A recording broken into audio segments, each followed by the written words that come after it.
خواب کی دو قسمیں ہیں۔ بعض لوگوں کو اچھے خواب آتے ہیں اور بعض لوگوں کو برے خواب آتے ہیں۔ حالانکہ خواب چاہے اچھا ہو یا برا، دونوں کی پیدائش اور ان کی جو ابتدا ہے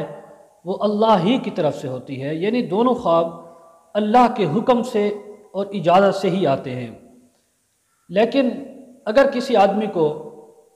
اچھا خواب آئے تو اسے چاہیے کہ وہ اللہ کی طرف رجوع کرے، اور اللہ تعالیٰ اسے کوئی اچھی چیز دکھلانا چاہتے ہیں، بتلانا چاہتے ہیں، یا اس خواب کے ذریعے اسے کوئی بہترین اس کے لیے پیغام ہوتا ہے، اور اس خواب کا جو خلاصہ ہے، مقصد ہے خواب آنے کا، وہ یہ ہے کہ اس کا اعتقاد، اس کا عقیدہ اور اس کی توجہ اللہ کی طرف بڑھ جائے۔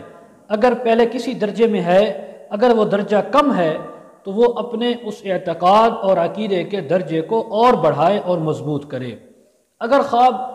ہاں، اور یہ بات بھی ذہن میں رکھیں کہ اچھا خواب جو ہے بتلانا صرف اس آدمی کو چاہیے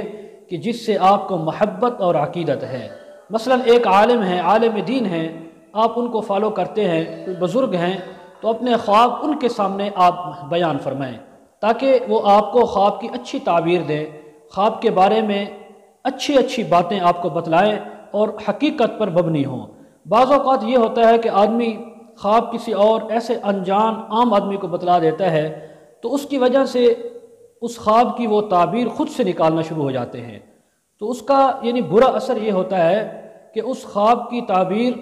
معاذ اللہ بعض اوقات واقع ہو جاتی ہے اور آدمی فائدہ اٹھانے کی بجائے نقصان اٹھاتا ہے۔ اسی طرح اگر برا خواب ہے تو اس برے خواب کے اندر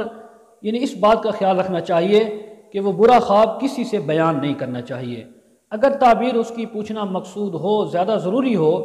تو علماء سے پوچھنی چاہیے جس سے آپ کو محبت اور عقیدت ہے۔ اور ایک بات یہ بھی آپ ذہن میں رکھیں کہ برا خواب آنے کے بعد حدیث پاک میں جو ہمیں حکم دیا گیا ہے اور عمل بتلایا ہے وہ یہ ہے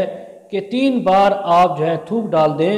اس کے بعد آپ اپنی کروٹ بدل کر سو جائیں، انشاءاللہ وہ خواب آپ کو دوبارہ نہیں آئے گا اور اس کا جو برا اثر ہے وہ آپ پر نہیں ہوگا۔ تو ان باتوں کو ذہن میں رکھنا چاہیے۔ ابھی کچھ باتیں مزید ہیں، وہ انشاءاللہ اگلی ویڈیو میں بیان ہوگی۔